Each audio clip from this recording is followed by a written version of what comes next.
चर्चित महाकुंभ भगदड़ मामले ने एक बार फिर से तूल पकड़ लिया है। मामला महीनों बाद यूपी की राजनीति में भूचाल ला सकता है। दरअसल यूपी में समाजवादी पार्टी और कांग्रेस ने इस मामले में हुई मौतों को लेकर अब सवाल खड़े किए हैं।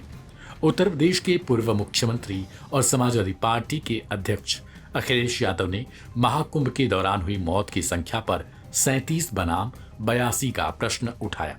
तो वहीं कांग्रेस की प्रवक्ता सुप्रिया श्रीनेत ने भी योगी सरकार पर हमला बोला है।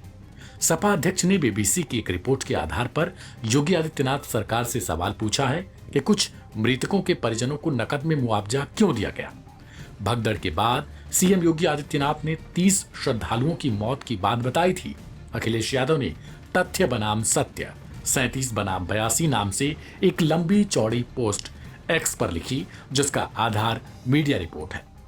अखिलेश यादव ने ट्वीट में आरोप लगाया कि सवाल सिर्फ आंकड़े छिपाने का नहीं है, सदन के पटल पर असत्य बोलने का भी है। उन्होंने पूछा है कि मुआवजे में कैश क्यों दिया गया, कैश कहां से आया, जिनको कैश नहीं मिला वो वापस किसके पास गया, नकद मुआवजा देने का निर्णय किस नियम के तहत हुआ, नकदी का वितरण किसके आदेश पर हुआ। Aim right, achieve big. At KR Mangalam University, we provide you the platform to turn your dreams into reality. At KR Mangalam University. नकदी वितरण का आदेश कहां है और क्या नकदी वितरण में कोई अनियमितता हुई है। अखिलेश ने यह सवाल भी उठाया कि मौत का कारण बदलने का दबाव किसके कहने पर बनाया गया है। अखिलेश ने अपने ट्वीट में लिखा, यह रिपोर्ट अंत नहीं, महाकुंभ में हुई मृत्युओं और उनसे जुड़े पैसों के महासत्य की खोज का आरंभ है। सत्य अब उजागर होता है तो झूठ की परत दर परत खुलती है, जो स्वांग के हर चोगे और मुखौटे को उतारती जाती है, पर्दे उठाती जाती है। झूठ का कोई भी सूचना प्रबंधन ऐसे सत्य को बाहर आने से नहीं रोक सकता। बता दें कि इससे पहले इलाहाबाद हाई कोर्ट के समक्ष जब यह मामला आया तो उन्होंने इस सरकार के रवैये को ठीक न मानते हुए इसे नागरिकों की तकलीफ के प्रति उदासीन रुख बताया और राज्य सरकार को कड़ी फटकार लगाई। इस मामले को लेकर कांग्रेस भी योगी सरकार पर हमलावर है। कांग्रेस की राष्ट्रीय प्रवक्ता सुप्रिया श्रीनेत ने भी इस रिपोर्ट को लेकर भारतीय जनता पार्टी पर निशाना साधा है।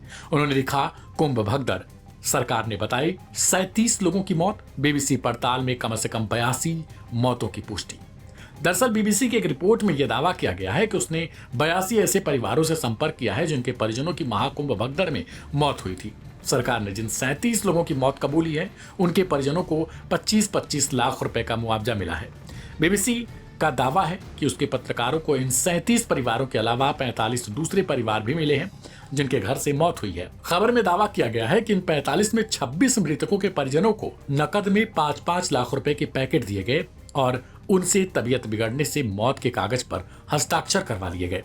इस रिपोर्ट में दावा किया गया कि उसे 19 परिवार ऐसे भी मिले जिनके परिजनों की मौत हुई, लेकिन उन्हें ना तो मृतक सूची में जगह मिली और ना ही कोई मुआवजा मिला।